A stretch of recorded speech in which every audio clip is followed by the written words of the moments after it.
இப்போ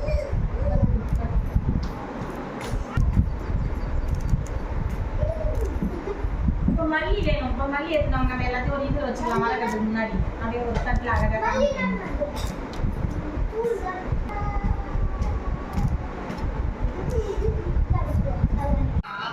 hi, hello. இப்போ நம்ம வந்து முருங்கைக்கீரை தொக்கு வந்து செய்ய போகிறோம். அதுக்கு தேவையான பொருட்கள்லாம் வந்து பார்த்துக்கலாம். 2 ஸ்பூன் மல்லி, 1/2 ஸ்பூன் மிளகு, 1 ஸ்பூன் ஜீரகம், 1/2 ஸ்பூன் வெந்தயம், ஒரு 5லேருந்து ஒரு 6 வரமிளகாய், கடுகு கொஞ்சமாக. இப்போ நம்ம செய்யலாம். அடுப்புலாம் பற்ற வைக்கிறேன். நம்ம வந்து அடுப்பு பற்ற வச்சுக்கலாம். கடாயை வச்சுட்டு மிளகாவில் காம்பு வந்து நீக்கிடலாம். நீங்கள் சத்தம் போட்டுல நம்ம கேஸ் நம்ம இது எல்லாத்தையும் அப்படியே சேர்த்துக்கலாம். எண்ணெயில் கூடவே வரமிளகாயும் போட்டுக்கோங்க. இதை வந்து ஒரு 2லேருந்து 3 நிமிஷம் கொஞ்சம் வாசனை வர அளவுக்கு, கருகிடவும் கூடாது, வாசனை வர அளவுக்கு நல்லா வறுத்துக்கணும். கட் பண்ணு.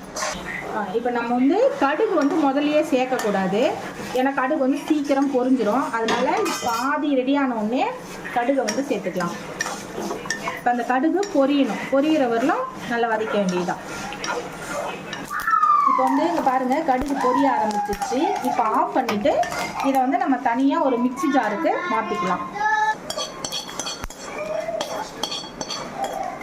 இதை தனியாக ஒரு மிக்ஸி ஜாருக்கு மாற்றிட்டு இதை அப்படியே நல்லா அப்படியே ஆறட்டும். இதை வச்சுருங்க. இப்போ நம்ம வந்து ஒரு சின்ன நெல்லிக்காய் சைஸ் புளி எடுத்து வச்சுருக்கோம். இதை போட்டுக்கலாம். இதை ஒரு 1லேருந்து 2 நிமிஷம் அந்த ஹீட்லேயே, அடுப்பு வந்து பற்ற வைக்க வேணாம், அந்த ஹீட்லேயே சும்மா ஒரு 2 நிமிஷம் ஹீட் பண்ணால் மட்டும் போதும். அதே கீரையை கடாய் பெருசாக இருந்தால் நீங்கள் அப்படியே போட்டுங்க. சின்ன சின்னதாக இருந்தால் கொஞ்சம் கொஞ்சமாக போட்டுங்க. இப்போ எனக்கு வந்து இங்கே சின்னதாக இருக்குது, நான் கொஞ்சம் கொஞ்சமாக போட்டுக்கிறேன்.